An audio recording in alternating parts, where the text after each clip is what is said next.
नमस्कार मित्रों, मैं राहुल लाल। आज हम लोग बातचीत करेंगे बिहार विधानसभा चुनाव 2025 के संदर्भ में। आज की रात काफ़ी भारी रात है, जिसे कयामत की रात भी कहते हैं। लेकिन अब आप लोगों ने देख लिए बहुत सारे एग्जिट पोल, बहुत सारे विश्लेषण। अब मैं ला रहा हूं बिल्कुल एक ज़मीनी स्थिति कि बिहार में हो क्या रहा है। मित्रों, बिहार विधानसभा चुनाव 2025 न केवल अपने ऐतिहासिक मतदान रिकॉर्ड के कारण से जाना जाएगा, बल्कि भारतीय जनता पार्टी के बेहद गंभीर खराब परिणामों के लिए भी जाना जाएगा। आप लोग होशियार लोग हैं, तेज तर्रार दर्शक हैं, समझ सकते हैं कि उसके बाद से जब से बीजेपी की धड़कनें बढ़ी हैं कि उनकी स्थिति बड़ी गड़बड़ है। नीतीश जी की स्थिति उस रूप में गड़बड़ नहीं है। एक ध्रुव शक्ति 2-3 पॉइंट बिल्कुल नोट करके रख लीजिए। अगर बिहार विधानसभा चुनाव 2025 के संदर्भ में देखना है, आरजेडी सिंगल लार्जेस्ट पार्टी के रूप में, सबसे बड़े पार्टी के रूप में बिहार में दिखाई दे रही है। इसमें अब किसी प्रकार की कोई किंतु परंतु की स्थिति नहीं है। लेकिन सेकेंड लार्जेस्ट पार्टी के रूप में, जो पिछले 2020 के विधानसभा चुनाव में हम लोगों ने भारतीय जनता पार्टी को देखा था, अब वो पदवी भारतीय जनता पार्टी खो रही है और सेकेंड लार्जेस्ट पार्टी के रूप में जदयू दिखाई देगी। और भारतीय जनता पार्टी अगर 50 से नीचे के सीटों पर सिमट जाए तो इसमें कोई आश्चर्य की स्थिति नहीं है। वो 45 से, मैं मान रहा हूँ 45 से 55 के बीच में कहीं पे भी, लेकिन बहुत संभावना है मित्रों कि वो 50 से नीचे सिमट जाएगी। उसकी जमीनी स्थिति यही है। प्रथम चरण के चुनाव में जब वो 48 सीटों पर लड़ रही थी, तभी उनको कम से कम भारी सीटों का उनको नुकसान हो गया था। 25 से 30 सीटों का नुकसान, तो 25 सीटों का नुकसान तो उन्हें प्रथम चरण के चुनाव में ही बताया जा रहा था। लेकिन जो चुनाव है बिहार में मित्रों, चाणक्य बिहार में उत्पन्न हुए थे। चाणक्य की कहानी को बिहार से पूरे दुनिया और देश के लोगों ने सुना।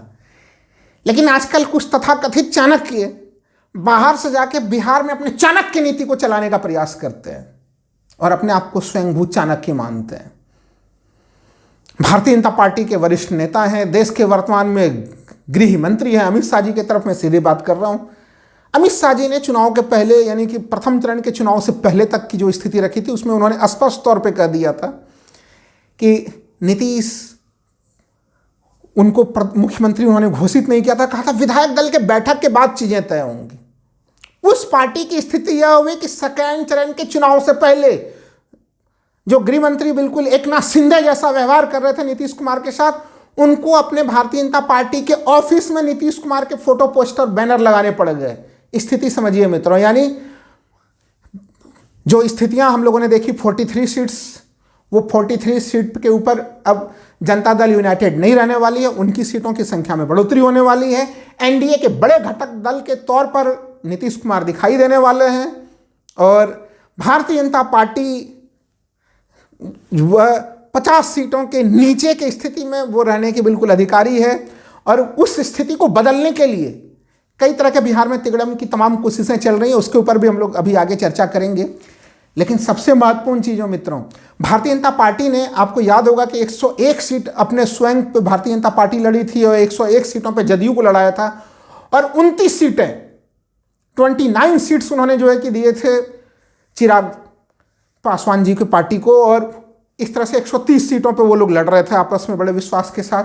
लेकिन चिराग पासवान जी भले ही 29 सीटों पर लड़ रहे हों, आप लोग कहेंगे कि लोकसभा चुनाव में वो 5 के 5 सीटें वो जीते थे लोकसभा चुनाव में, लेकिन विधानसभा चुनाव में 6, 7, 8 सीटें जीत लेनी जो है वही उनके लिए बड़ी उपलब्धि और सफलता की बात है। डबल डिजिट पे तो खैर उनके समर्थक ही नहीं सोच रहे, तो मैं क्या बताऊं आपको कि वो डबल डिजिट पे जा रहे हैं। एक कमजोर कड़ी थे वो, और वो कमजोर कड़ी रह ही गए। और भारतीय जनता पार्टी जो कि अपने आप को मजबूत कड़ी मान रही थी, वो भी कमजोर कड़ी के रूप में कन्वर्ट हो गए। बिहार विधानसभा चुनाव के कुछ महत्वपूर्ण बातें मैं बता रहा हूं मित्रों आपको। और जो लोग कांग्रेस पार्टी के बारे में मान रहे थे कि कांग्रेस का प्रदर्शन बेहतर नहीं होगा, हमें लग रहा है कि वो शायद किसी दुर्भावना से ग्रस्त होकर ही इस प्रकार के बयान दे रहे होंगे। कांग्रेस 2020 के सीटों की तुलना में बेहतर लड़ रही है, कम सीटों पर लड़ रही है और बेहतर प्रदर्शन। और सबसे महत्वपूर्ण मामला, आप अगर गोदी मीडिया कहीं पर भी सुनेंगे, हर तरफ आपको कहा जाएगा महिला फैक्टर बहुत काम कर रहा है। ये चुनाव तो 10,000 वाला चुनाव हो गया है, 10,000 चुनाव नाम दे दिया है कई लोगों ने, कई संस्थाओं ने, कई मीडिया चैनलों ने। 2020 के विधानसभा चुनाव में, 2015 के विधानसभा चुनाव में भी महिला मतदाताओं की संख्या बिहार में ज़्यादा रही थी। महिला मतदाता वहाँ पे पहले से जो है कि वो ज़्यादा वोट करती भी रही हैं। मुख्यमंत्री नीतीश कुमार ने महिला मतदाताओं के बीच में अपने एक वोट बैंक को उन्होंने स्थापित भी किया था। पहले से भी कुछ महिलाओं के वोट उन्हें मिलते हुए रहे थे। लेकिन इन सब स्थितियों के बावजूद भी आप लोगों को ध्यान होगा कि 2020 में एनडीए और महागठबंधन के बीच में केवल 12,000 वोटों का अंतराल बचा था मित्रों, केवल 12,000 वोटों का। तो महिला वोटर तो पहले भी नीतीश जी के साथ होते थे, वो अभी भी साथ होंगे, लेकिन क्या नए महिला वोटर्स को जोड़ा गया है इसमें? वो अपने साथ उसमें कुछ नए और लोगों को जोड़ पाए हैं? ये एक बहुत महत्वपूर्ण मामला है।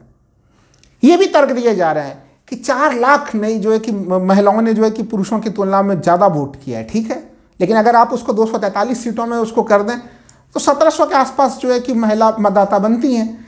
महिला मतदाता गारंटी के साथ एनडीए खेमे में ही जाएगी, और वो किसी भी हालत में, क्या महिला मतदाता युवा मतदाता नहीं होती हैं? क्योंकि अगर आप देखेंगे 2 नैरेटिव गढ़े जा रहे हैं कि भाई युवा मतदाता तो जो है कि वो तेजस्वी के साथ और महिला मतदाता जो है वो नीतीश जी के साथ। इस रूप में इसको बांधना कैसे संभव है? आखिर युवा महिला मतदाता भी तो होंगी, उसको आप किस श्रेणी में जोड़ेंगे? क्या वो बेरोजगारी की समस्या से पीड़ित नहीं है? वो माताएं बहनें जो कि जिनको ठीक है उनके अकाउंट में 10,000 आ गए हैं, लेकिन क्या वो अपने पति के बेरोजगारी से परेशान नहीं है? वो अपने पुत्र के बेरोजगारी की समस्या से परेशान नहीं है? अरे लड़कों की शादी नहीं हो पा रही है वो बेरोजगार होने के कारण से, इन समस्याओं से क्या माताएं बहनें परेशान नहीं हैं? यह एक कहीं न कहीं एक ज़बरदस्ती एक नया सा जो एक विचार पैदा करने के लिए कुछ नए कारण स्थापित किए जा रहे हैं भारतीय जनता पार्टी और एनडीए की जीत के लिए। अब कई तरह के किस्से कहानियां चले हैं, लगातार ये चर्चा की जा रही है कि भाई सीमांचल में क्या हुआ। मित्रों, आप लोगों को याद है कि सीमांचल के क्षेत्र में 24 सीटें हैं और 24 में से 12 सीटें इंडिया अलायंस जो एनडीए अलायंस ने 2020 में जीते थे। उस समय 5 सीटें पे ओवैसी जी की पार्टी सामने में आ गई थी। लेकिन क्या इस बार ये संभव है? इस बार ये बिल्कुल संभव नहीं है। वहाँ पे जनसुराज के पार्टी के लोगों ने भी जो है कि मुस्लिम उम्मीदवार दिए हैं, लेकिन मुस्लिम वोटों का कहीं से भी बंटवारा नहीं हुआ है, वो एकमुश्त है। और वहाँ पे बहुत शानदार प्रदर्शन महागठबंधन करने जा रहा है। महागठबंधन का प्रदर्शन केवल और केवल ऐसा नहीं कि सीमांचल के क्षेत्र में ही हो रहा है मित्रों। पूर्वी चंपारण, पश्चिमी चंपारण, जो चंपारण का पूरा गढ़ है, भारतीय जनता पार्टी का गढ़ रहा था। वो भारतीय जनता पार्टी ने बहुत जबरदस्त प्रदर्शन किया था 2020 के चुनाव में, लेकिन वहां महागठबंधन तो शानदार प्रदर्शन कर ही रहा है मित्रों। कई सीटों पे वहां पे कांग्रेस अपनी बड़ी मजबूत उपस्थिति दर्ज कराती हुई नजर आ रही है चंपारण के क्षेत्र में। तो अलग अलग हिस्सों में भी अगर हम लोग देखें तो उन क्षेत्रों में स्थितियां जो हैं एनडीए के लिए बड़ी मुश्किल और कठिनाईपूर्ण स्थिति नजर आ रही है। सबसे महत्वपूर्ण चीज, इंडिया अलायंस के घटक दलों के बीच में शानदार तालमेल की स्थिति नजर आई। कुछ लोग कहेंगे फ्रेंडली फाइट की स्थिति कैसे बनी? फ्रेंडली फाइट की स्थिति के भीतर भी एक रणनीतिक स्थिति नजर आ रही है। वो स्थितियां आप अलग अलग, चाहे कहलगांव के सीट पे आप देख रहे हैं, वहां पे आप देख सकते हैं, चाहे आप चंपारण के क्षेत्र के सीटों पे देख सकते हैं, अलग अलग जगहों पे। और उस एक विशिष्ट रणनीति के कारण से भी जो है कि कुछ सीटें इंडिया अलायंस के हाथ में और जो है कि महागठबंधन के हाथों में जाते हुए नजर आ रही है। बिहार का चुनाव, प्रथम चरण, द्वितीय चरण, अभूतपूर्व मतदान, अभूतपूर्व ऐसा मतदान कि 75 लाख नए वोटर्स आ गए मित्रों। 75 लाख नए वोटर आए हैं। नए वोटर्स जब भी आते हैं उनकी स्थिति क्या होती है? नए वोटर्स एक विश्वास के साथ आते हैं कि हमें वर्तमान सत्ता को बदलना है। अगर उसी सत्ता को कंटिन्यू रखना होता है तो फिर इस तरह से भारी मतदान की स्थितियां नहीं बनती हैं। और बिहार में तो रिकॉर्ड रहा है, जब भी 60% से ऊपर की स्थिति आई है, आरजेडी की स्थिति बड़ी मजबूत रही है। वो स्थितियां, वो आंकड़े भी हैं बिहार के लिए स्पेसिफिक। अगर हम लोग वर्ल्ड लेवल पर भी देखें कि मतदान में जब बहुत अभूतपूर्व किस्म के जो है कि वोटिंग होती है, उसमें 95%, 97%, 98% बदलाव के लिए होते हैं। 1-2% बार ही ऐसी स्थिति आती है कि नहीं, हमें किसी एक व्यक्ति को बिल्कुल हर हालत में सत्तारूढ़ पार्टी को बचाना ही है, तब लोग सड़क पे उतरते हैं। यानी स्थितियां एनडीए खेमे के लिए बड़ी विपरीत हैं, महागठबंधन के लिए स्थितियां बड़ी सामान्य हैं। लेकिन हम लोग जानते हैं कि जनादेश जो भी हो, लेकिन भारतीय जनता पार्टी सत्ता में है और इलेक्शन कमीशन ऑफ इंडिया के ऊपर भी कई सारे सवाल उठते हैं, वोट चोरी के उनके ऊपर आरोप लगते हैं और उससे संबंधित कई घटनाएं पिछले कल के रात में हम लोगों ने देखा कि सासाराम में जो है कि वो वहाँ पे स्ट्रांग रूम के तरफ एक ट्रक जाते हुए दिखाई दिया, जिससे पूरे रात भर जो है कि हलचल की स्थिति मची हुई रही। हालांकि बाद में जब काफ़ी ज़्यादा शिकायत हुआ तो डीएम की तरफ से निचले अधीनस्थ अधिकारी को कारण बताओ नोटिस जारी किया गया। इसके पहले भी हम लोगों ने देखा कहीं पे जो है कि वीवीपैट के पर्चे जो है कि फेंके हुए दिख रहे थे, कुछ जगह पे कैमरे बंद दिखाई दिए हैं। भागलपुर से उस तरह की शिकायत आई है, जमुई से शिकायतें आ रही हैं। लेकिन एक चीज़ ये भी देखना पड़ेगा कि जब भी इस प्रकार की कोई घटना हो रही है, विपक्ष बहुत ही मजबूत ढंग से इस पूरे मामले को देखने का प्रयास कर रहा है। महत्वपूर्ण चीज़ यह है कि कल देर रात तक, जी हाँ मित्रों, कल देर रात तक तेजस्वी यादव जो है कि लगातार अपने कार्यकर्ताओं के संपर्क में थे, अपने नेताओं के संपर्क में थे और लोगों को लगातार दे रहे थे। स्ट्रांग रूम की सुरक्षा बिल्कुल हर हालत में करनी है, तो उसके लिए एक दबाव, क्योंकि 2020 में हम लोगों ने देखा था कि कई सीटों पे जहाँ जहाँ नज़दीकी मुकाबले थे वो सीटें अंतिम रूप से जो है वो एनडीए के खेमे में चले गए थे। वो स्थितियाँ ना बने, उस रूप में वैसी चीज़ें ना बने, तो उन सब स्थितियों को भी आप देख सकते हैं यहाँ पे। तो इस चुनाव में विपक्ष बिल्कुल तैनात है यहाँ पे, चाहे अगर वोट चोरी के कहीं पर भी शक की स्थिति बन रही है तो उसको लेके भी वो काफ़ी एक्टिव हैं। लेकिन अब सवाल ये भी खड़े हुए हैं कि माननीय गृह मंत्री जी, देश में 7 महीने के भीतर 2 बड़े आतंकवादी घटनाएं घट गई हैं, लेकिन आप लगातार जो है इलेक्शन मोड में ही रहते हैं, चुनाव प्रचार के मोड में रहते हैं। पहलगांव के आतंकवादी हमले के बाद दिल्ली में इस प्रकार से विस्फोट की घटना, और गृह मंत्री जी लगातार बिहार में चुनाव खत्म होने के बावजूद भी पटना के मौर्या होटल में बने हुए थे। तो सवाल ये भी उठेंगे कि इलेक्शन बोर्ड में एक तो ये स्थिति होती है कि हर कोई जब बहुत ज़्यादा इलेक्शन बोर्ड में होता है तो उन्हें अपनी मुख्य जिम्मेवारी पसंद नहीं आती, लगता है कि वो प्रचार का काम ही या चुनाव का मैनेजमेंट ही उन्हें ज़्यादा अच्छा लगता है। प्रधानमंत्री जब बहुत ज़्यादा इलेक्शन बोर्ड में होते हैं तो उन्हें लगता है कि प्रधानमंत्री का काम सेकेंडरी है, पहले वो इलेक्शन मैनेजमेंट का ही काम कर लें। वही स्थिति गृह मंत्री के संदर्भ में भी देखी जा सकती है कि केंद्रीय गृह मंत्री की भूमिका तो बात की है, पहले भारतीय जनता पार्टी को बिहार में कैसे स्थापित करना है वो चीज़ें देख लेनी है।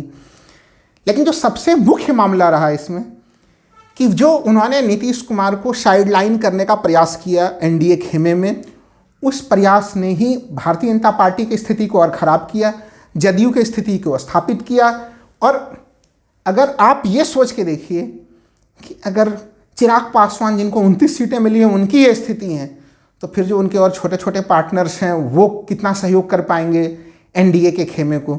वहीं दूसरी तरफ मित्रों, मैं अभी भी कह रहा हूँ, मुकेश सहनी को लेकर मैं पहले मान रहा था कि 15 सीटें उन्हें प्राप्त हुई हैं और वो कहीं महागठबंधन के कमज़ोर कड़ी बन सकते हैं।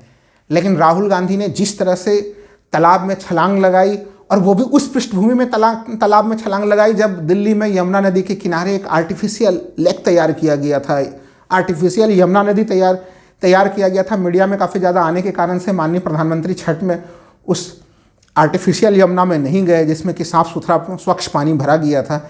लेकिन राहुल गांधी बिल्कुल एक सामान्य से तालाब में देखे गए और उसने समूचे के समूचे मल्ला निषाद जितने भी जो है कि लोग हैं उन सबों को बिल्कुल एकीकृत करके जोड़ा कि, और वो संदेश काफ़ी कठोर संदेश गए वहाँ से, और महागठबंधन बिल्कुल एक मजबूती के साथ वहाँ पे वोटों के ट्रांसफर में समस्या नहीं रही। जबकि यहाँ पे जदयू के वोट बीजेपी को नहीं गए, जदयू को वोट जो है कि वो लोजपा को नहीं गए। ये संकट की स्थिति यहाँ पे बनी हुई रही। बिहार का चुनाव को जरूर जो है कि भरपूर प्रयास किया गया, जिस तरह से 10-10 हज़ार रुपये दिए गए। मित्रों, आप लोग ये भी पूछेंगे कि मतलब एक तरह से वो घटना तो घट ही गई, चुनाव हो ही रहे हैं। तमिलनाडु में भी इसी प्रकार के कुछ राज्य सरकार कोशिश कर रही थी, तो वहाँ पे इलेक्शन कमीशन ऑफ इंडिया ने उस योजना को रोक लगा दी थी। जस्ट चुनाव से पहले आप इस प्रकार की घटना करते हैं, इलेक्शन कमीशन को कार्रवाई करनी थी, हालांकि नहीं हुई। लेकिन इसके बावजूद जो रिपोर्ट्स आ रहे हैं मित्रों कि भारतीय जनता पार्टी के जो अभी वर्तमान में उप मुख्यमंत्री विजय सिन्हा, लखीसराय की सीट फंसी हुई सीट है, कोई कह नहीं सकता कि वो जीत ही रहे। मतलब उप मुख्यमंत्री जैसे पदधारी के लिए ये स्थिति, और आप सोच सकते हैं कि वो किस तरह से आरोप लगा रहे थे, अपने ही एसएसपी के ऊपर आरोप लगा रहे थे, अपने ही सरकार के ऊपर आरोप लगा रहे थे और जंगल राज के आरोप लगा रहे थे विजय सिन्हा। तो ये स्थितियां भी जनता ने सेकंड चरण में इन चीज़ों को भी देखा। सेकंड चरण में महागठबंधन ने जिस तरह से लड़ाई और मजबूती से लड़ी, सेकंड चरण में उसकी स्थिति और भी मजबूत हो गई। ये एक बिहार की बिल्कुल एक जमीनी स्थिति मित्रों में बदला रहा हूँ, और अगर ये इस अनुरूप आंकड़े नहीं आते हैं और आंकड़े अगर एग्जिट पोल के अनुरूप आते हैं तो फिर आप लोग समझदार हैं कि वो आंकड़े कहाँ से आ रहे हैं। लेकिन उसकी संभावना मुझे नहीं लग रहा कि कहीं से कल जब रिजल्ट आएगा तो वैसी कोई संभावना है। संभवतः जो जनादेश जनता ने दिया है वही परिणाम में भी परिलक्षित होगा। नंबर 1 पार्टी राष्ट्रीय जनता दल, नंबर 2 जनता दल यूनाइटेड और 50 से नीचे या 1-2 सीट ऊपर Bharatiya Janata party number 3 party के साथ। धन्यवाद मित्रों।